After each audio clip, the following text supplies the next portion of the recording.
So you want to start selling on eBay? Well, this is the video for you. For those who maybe don't know us yet, we are Brad and Jazz, and we actually make our full-time income selling stuff on eBay. We currently manage 3 stores and have sold over 30,000 items on eBay. So we feel like we've learned the ropes. So in this video, we're going to go step by step of how you should actually build a new account, what to actually sell on eBay, how to list your items on eBay so they will actually sell, how to store all your items, how to ship those items when they sell, and how to deal with customers.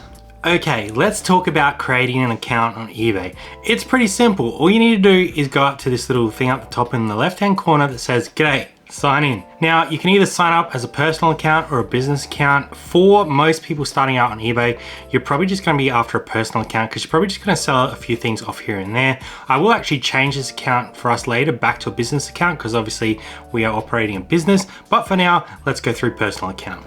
So enter your name, an email address, and a password. Continue. So essentially now you have created yourself an eBay account. What you want to actually do is go and set up your actual profile. So if you go to the top left here and go to account settings, the most important thing when you're starting up selling is setting up your payments. So if you go to that account information and click on this option right here, payments, all you're going to do is add a payment option. So in this example, I will add in here a credit card or a debit card. I did want to point out here, this is adding your payment type, not what you're actually going to be receiving the money on, but the payments that you might make on eBay, whether that's you buying or they need to charge you outside of the money that you've actually made from eBay. It will ask you to enter your bank details further on in this process. Because I've changed mine back to a business, we had to enter a whole bunch of different information, but I did want to point that out before we move on to the next step. So now we've added a payment method to eBay, we can now go ahead and essentially find some items that we want to sell and list them up on eBay. How do you actually find items to sell on eBay?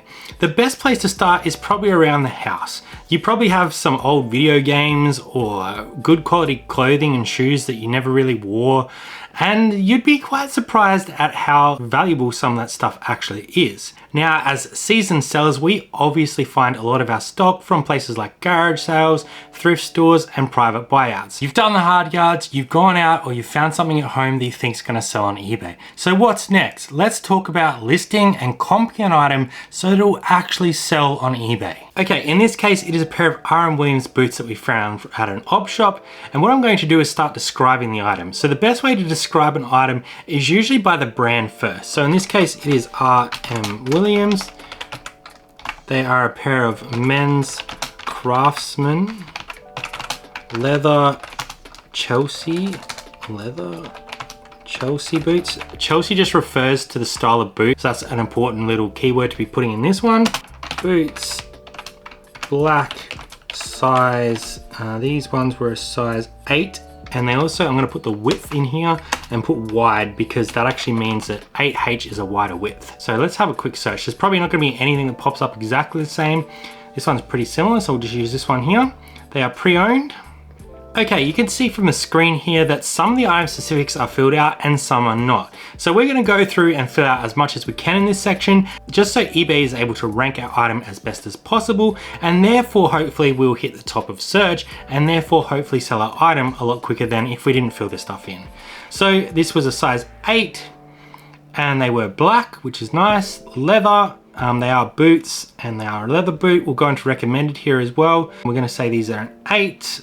A theme, you could probably go something with like work boot or Western, I suppose, because they are kind of like a Western inspired boot. You can also put the insole material. This is pretty much a full leather boot. So let's just see if there's any other features here. They are definitely a pull on. You could probably put in here Craftsman to describe the style. We don't have the EU size. They are a pull on. They are not customized. Additional down here, we've got that they are wide. And you don't really need to put too much else in here. So as you guys can see here, what I've done is filled out as many item specifics as I possibly could. And any ones that I couldn't fill out, I just left blank. Don't put NA in there because that will stuff up your rankings a little bit. Okay, we're gonna add our photos in separately, so we'll go through that in a second. Let's put in a little bit of description. So what I usually like to do is copy my title first up, and I put that in the listing right here.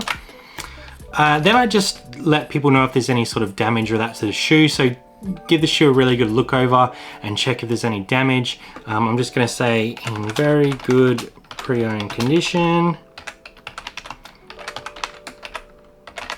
Light marks from wear as pictured. Now, some people were including here like their shipping policies and their payment terms and all that sort of stuff, which you can include if you'd like to. However, it's not really necessary. I like to keep this nice and succinct so people aren't sort of getting stuck up in here, because all your policies and your shipping stuff is actually set out in your actual listing. So if you want to add that in, you can, but you don't necessarily have to. Okay, we are definitely going to run this on a buy it now. So that's probably pretty important on this pair of shoes. And what we're actually gonna do is we're gonna open up a new tab and we're going to look up this pair of shoes. So RM Williams, Craftsman boot. Just to try and find out some comps on this particular item. And what we're going to do is we're gonna scroll all the way down to sold. We're also going to change the condition to used. So we can see Craftsman is quite a popular style of shoe. This one here went for $400. This one here went up for $238, $200, $250, $320, $125 is probably on the lower end. Not a great listing title there as well. 147, those went really cheap. Whoever got them on bid was very lucky. But I think anywhere from about 170 to 250 is probably where we want to price these shoes. So if you want to sell them pretty quickly, you probably want to price them on this little bit of the lower end. So we could probably go $199.95 on these, and I reckon we'd sell them pretty quickly at that price. Now we come into the postage section of eBay. Now, once you've actually built up a store and all that stuff, you can actually create postage policies, but let's just assume that we're gonna send this by Australia Post. Us personally, we're probably gonna use My Post Business, which will save us a little bit of money, but it's actually given us a pretty good idea of what this might actually go in. So you can see here, they've said Australia Post standard large parcel. This is gonna cost you around $18.25. So I'm actually pretty happy with that. I would actually suggest that this is a relevant shipping policy for this item, but if this is wrong, you can always change it. So on this one, I'm gonna say, yes, I wanna use this $18.25. You can offer free postage if you want. Just know that that does mean that you are going to be the one that pays for the postage. I would definitely recommend when you're starting out an eBay store to charge postage and learn the postage system, because there are a lot of intricacies around that, and we have done plenty of videos on this before. But in this case, I'll just use their recommended $18.25, and I would make the buyer pay for this one, just so you're covered. Let's go down below. We're not going to offer local pickup. All right, so let's look at our listing preferences here. We're going to do payments managed by eBay. We are going to do a 1-day business handling time. I am also going to be shipping from this location, and I am going to accept returns on my items.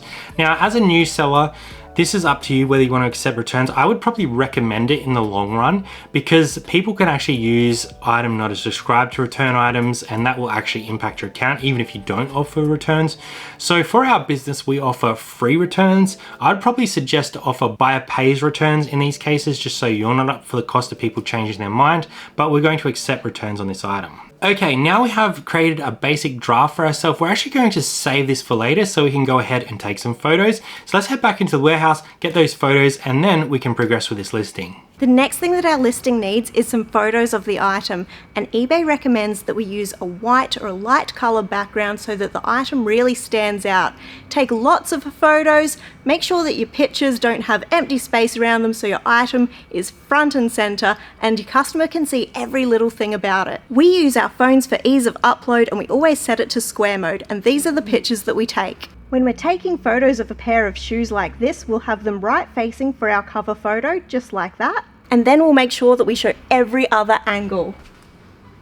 And you've got 24 photos that you can add, so make sure that you get pictures of any sizing, any information on there for your customer, and definitely any flaws. We have now taken those photos on our photo booth. We have brightened them up and made them look all nice and pretty. And you can actually see here, there's a little bit of an example via eBay, what they think you should be providing. So let's upload those photos that we've now put on our computer. You can do this from phone, which is the way we would normally do it, but let's just quickly add these in. Okay, I've added these in, and they're definitely probably not in the right order that I would like them to. I'd like my main photo to be that side right one that we took. I'd probably like a couple others of the back and front to be sort of more up the top. So I'm just gonna move these around. So you can see that we've got our main photo, which is sort of the side on angle. We've got a front photo, we've got a top photo, we've got a back photo, we've got a sole photo, and then we go into like these little details of any damage or anything like that so that people can see what the issues are. That looks pretty good to me. We've got like 10 photos, 11 photos there. It shows the whole shoe. It shows all the different parts of the shoe. It shows the condition of the shoe. It shows the sizing of the shoe in this one right here. So I'm pretty happy with that. Now we have pretty much everything we need. We have a really good title. We have really good item specifics here. We filled out as many as we possibly could. We have some really strong photos. We have a description about the item and what we are selling. We have priced our item and we are going to do a buy it now, like we said before, at $1.99. So we've turned auction off there. I'm not sure why that reverted, so definitely check that. You can allow offers, and what this means is that anything under $100 I will not consider as an offer, but I actually turn this off because what I would like to do is receive all offers. That opens me up to the whole market. If someone sends me a $50 offer with a question, I want to be able to respond to that and offer them a good price. It's probably not going to be under $100, but it does give me an opportunity to respond to them and answer their questions, and maybe they're just offering me a low offer so they get the information first. So I'm going to turn offers on, but I'm going to remove the lower limit of those offers. And that doesn't mean that I'm going to accept low offers. It just means that offers are going to come through at any particular rate that is offered. We have also set up our postage policies here, so we can essentially go ahead and list this item.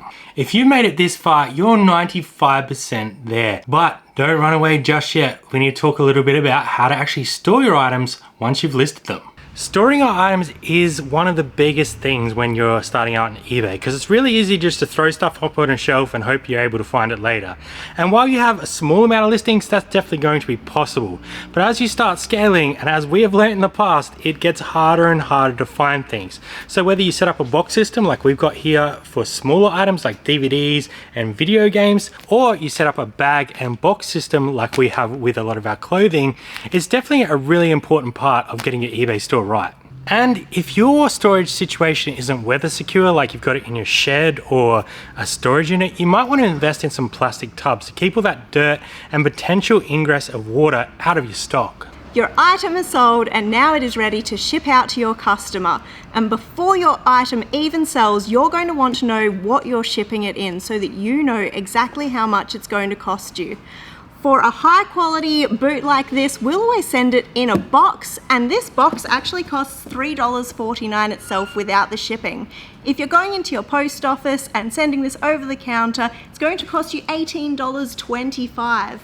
Now personally, we use a MyPost business account, which you can sign up to for free, and you get volume discounts that way. So the more you send, the more you save. So the most that we would pay to send this item in a large box on that would be $17.34. The goal is always to ship your item in the smallest package you can find to save on those costs, but also you need to be able to ship it safely. So we're going to put these in top to tail,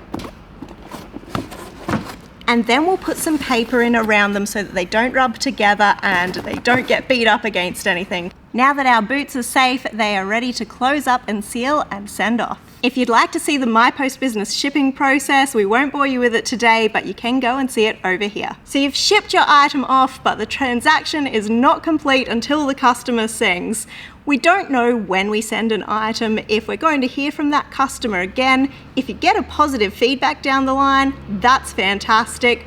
But you might also have your customer reach out because they have an issue, an inquiry, or they could even open a return request. And in that situation, I would just say to make sure you respond to any of those as quick as you possibly can. Remember that you're there to help the customer as much as you can, and don't take it personally. And if you're not sure how to answer their question or their issue or inquiry, ask eBay. All right, you now know how to get started selling on eBay. We'll be back next week talking about why we're opening up a brand new store on eBay. So make sure you hit that subscribe button and let us know below if you have any questions about setting up your eBay store. And we will see you next time on Toursy Thrifters. Bye for now.